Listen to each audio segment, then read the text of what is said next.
500 वर्षों के लंबे संघर्ष के बाद श्री राम जन्मभूमि का शिलान्यास होने जा रहा है और स्वतंत्रता के बाद के वर्षों में जो हमारा संघर्ष था वह मुख्य रूप से वामपंथी इतिहासकारों से था। इस बात पर प्रकाश डालते हैं के मोहम्मद, जो भारतीय पुरातत्व सर्वेक्षण विभाग के पूर्व क्षेत्रीय निदेशक रह चुके हैं। वे अपनी पुस्तक आई एन इंडियन में लिखते हैं कि कैसे यदि मुस्लिम बुद्धिजीवी वर्ग वामपंथी इतिहासकारों के ब्रेन वॉश का शिकार न होता तो बाबरी विवाद को कई वर्षों पहले सुलझाया जा सकता था। वे ये भी कहते हैं कि रोमिला थापर, बिपिन चंद्र और एस गोपाल जैसे इतिहासकारों ने दावा किया कि किसी विध्वंस का उल्लेख किसी भी जगह नहीं पाया जाता है 19वीं शताब्दी के पहले। और दूसरी बात ये कही कि अयोध्या एक जैन और बौद्ध धर्म की तीर्थ स्थली है। उनके इस दावों का समर्थन किया इरफान हबीब, अख्तर अली, डी.एन. झा, आर.एस. शर्मा और सूरज भान जैसे इतिहासकारों ने।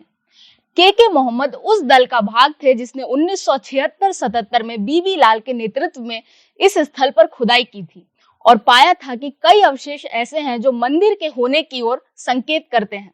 रही बात कि कोई उल्लेख नहीं मिलता विध्वंस का, तो इतिहासकार मीनाक्षी जैन ने अपनी पुस्तक में कई ऐसे उदाहरण दिए हैं जहां मुस्लिम सोर्सेस ही इस बात को स्वीकार करते हैं कि विध्वंस के बाद मस्जिद बनाया गया था।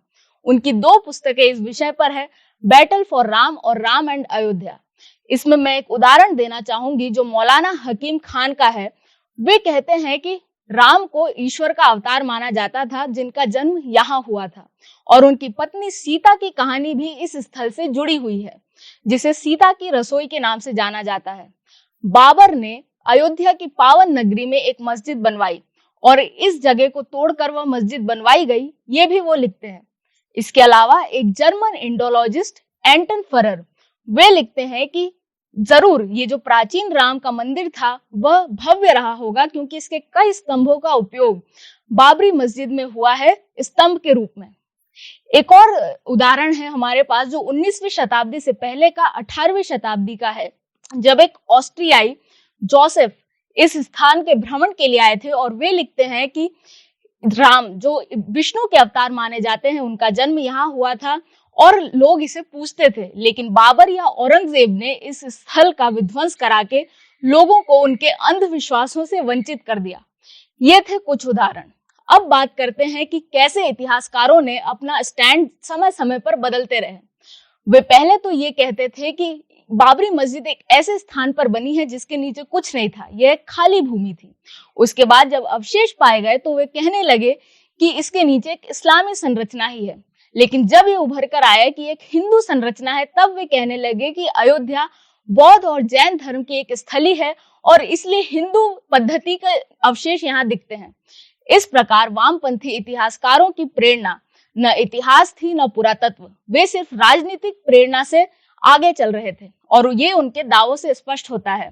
साथ ही उन्होंने कभी भी अपने दावे के गलत होने पर कोई क्षमा याचना नहीं की, बल्कि एक नया दावा कर दिया।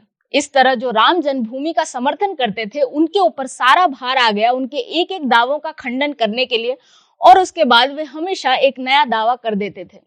यहाँ तक कि 2010 में इलाहाबाद उच्च न्यायालय के निर्णय के बाद भी जब समझौते की गुंजाइश बची थी तो उन्होंने इसके द्वार बंद कर दिए। रोमिला थापर ने कहा कि यह एक राजनीतिक निर्णय है। इस प्रकार जब समझौते के सारे द्वार बंद हो चुके थे और भ्रम सिर्फ फैलाया जा रहा था तो न्यायिक रास्ता ही एक रास्ता बचा था और इस प्रकार अयोध्या में राम जन्मभूमि को स्वीकृति मिली सर्वोच्च न्यायालय से। लेकिन अभी तक इन वामपंथी इतिहासकारों ने जो भ्रम फैलाकर करोड़ों हिंदुओं को उनकी आस्था से वंचित रखा है उसके लिए अभी तक क्षमा याचना नहीं की है।